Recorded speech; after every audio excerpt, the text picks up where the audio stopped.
welcome to the Hazzardous channel. I'm sitting down today with King Dylan. Welcome to our show. Hey! So happy. Right? I've been waiting for this for a while. I've known Dylan for years, so.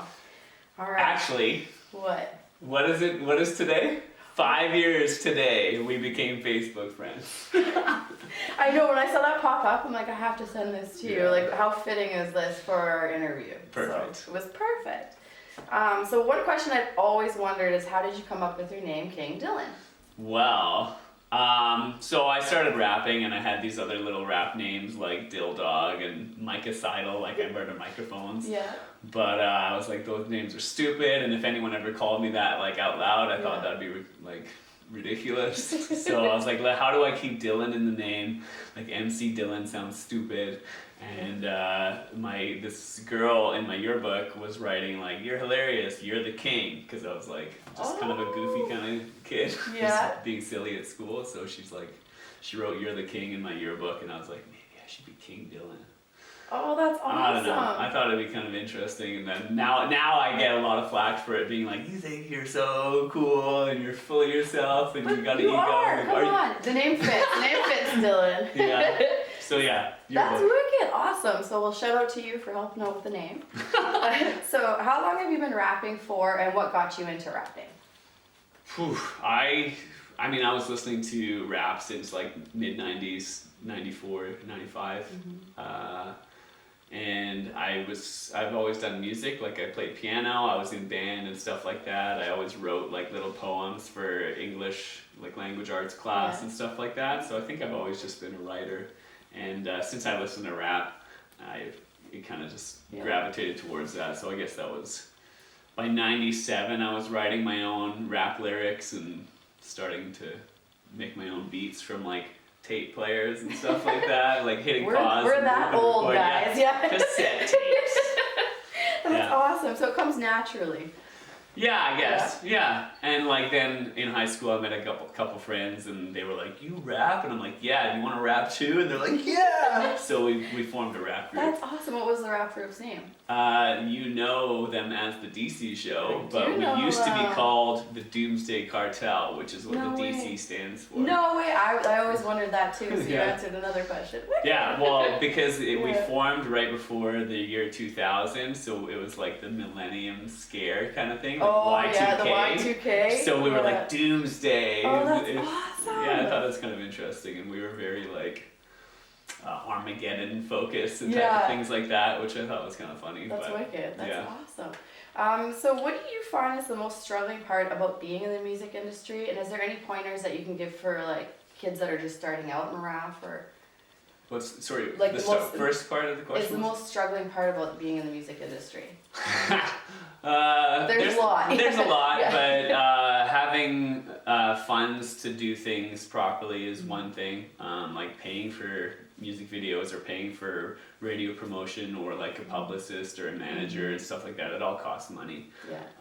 And it's not always easy to do it yourself. Some people are able to do it, but then they build a team over the years. But sometimes getting your feet off the ground, you need to put in money. Yeah. Kind of invest in yourself, in your craft, in your art. Yeah. It's like for you as a photographer, you had to buy a camera first, and you had to buy like lights possibly and all the stuff. And even as a model, you bought all your clothes. And like there's just like music, you have to put in a lot of money just to kind of get started. Get your return back. Okay. So my advice is to like know what you want to do and then put the money towards that, I guess. Perfect. But also you have to be good. Right. So practice your craft. That's actually a good point. Invest in yourself, I guess. So your music videos, they're always so amazing. I always enjoy every time you release one. You inspire people, you tug on our heartstrings, and you have a lot of comedy to them. How do you come up with your storylines for these videos? Sometimes like the Lego video I did, it was just like trying different things, and that video was just a lot of different things that I had ideas for that I kind of pieced together into a story. So sometimes it just starts when I start working on it and I don't really have an idea. I just have like a roll with it. I just be like, okay, I don't know how I'm gonna do this, but if I don't start, I'm never gonna know. Yeah. Right? sometimes I have to see things to like visualize what I want to do. But it's also based on the song. So for example, that same song, the Untouchable Lego video, my buddy Graham, who I rap with, he was like, this song belongs in a Pixar movie. And I was like, oh, I need to do like an animated style video. So that's kind of was the idea for that. And then I have more serious songs that are obviously more subject based, and that's a little easier to kind of decide where I want to go. And sometimes it gets a little dark. Yes, it does. Sometimes, I don't know, so I feel like you need to just try new things, and that's what I try to do all the time. It's just, if I've done it before, I feel like it's a little cheap in a way.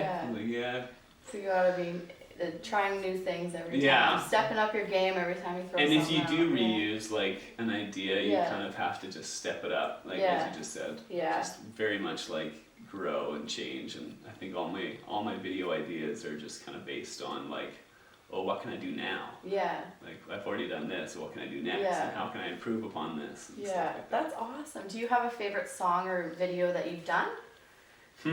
That's really difficult. I know. Because I'm pretty biased. At this point in time, I'd say my favorite video is When the Stars Burn Out. Because it was in space, and like I kind of made it look like one smooth motion through the stars, but I also included some Lego stop motion stuff. And I thought my technique had improved a bit, and I had a lot of help from like the local music industry friends who came out and had cameos in there. And so that was a lot of fun, and it was really cool to kind of piece it all together. I'd say that's my top one, but I mean, I like them all. They're great. You gotta check it out. So you didn't think we'd get away without asking at least one nerdy question. So from Marvel or DC, who is your favorite character of all time, and why? Okay, that's really easy for me. It's Batman.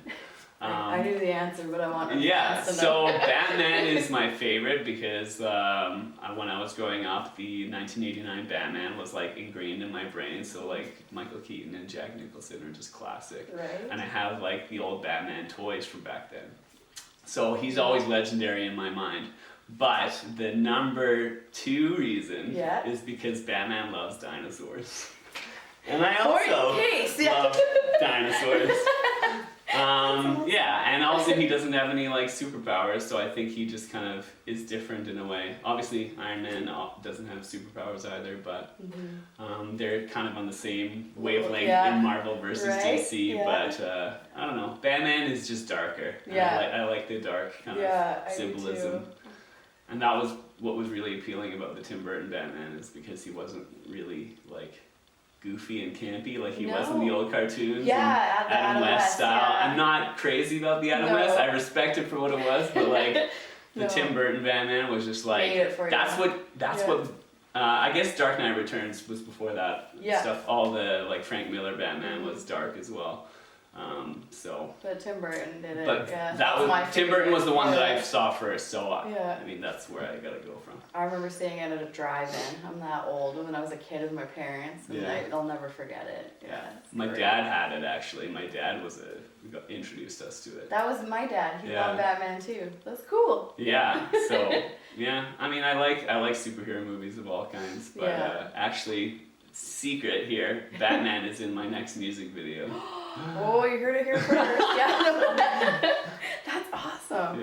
And you're clearly a Jurassic Park fan. Are you excited about the one that they're filming? I am. They're actually filming a part of it in Vancouver, and I was trying to like see if I could get out there, but you need to do an extra. I feel like I'll just be wandering around Vancouver, being like, "Where's it happening? Where's it going?"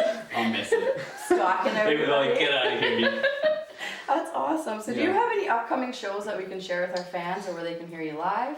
I do, but I think by the time you post this, it'll already have happened because I have a show tomorrow. We're gonna actually post it tomorrow. So excellent. Today.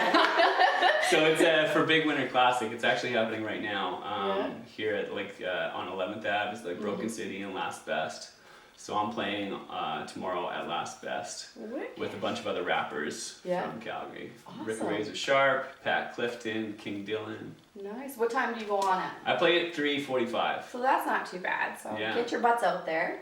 And that's pretty much all our questions that we had for you today. So thank you so much for coming by. Hey. It's a pleasure as always. I've waited a while to interview you for this. So thank you guys. Shout out to Aaron and Hazmat for coming to a music video shoot of mine 5 years ago as well. That was super fun. That was great. We still watch it from time to time, yeah. But I'm going to put all his links in below so you guys can follow his music, follow his Facebook page, social media. So thank you guys so much. Woohoo!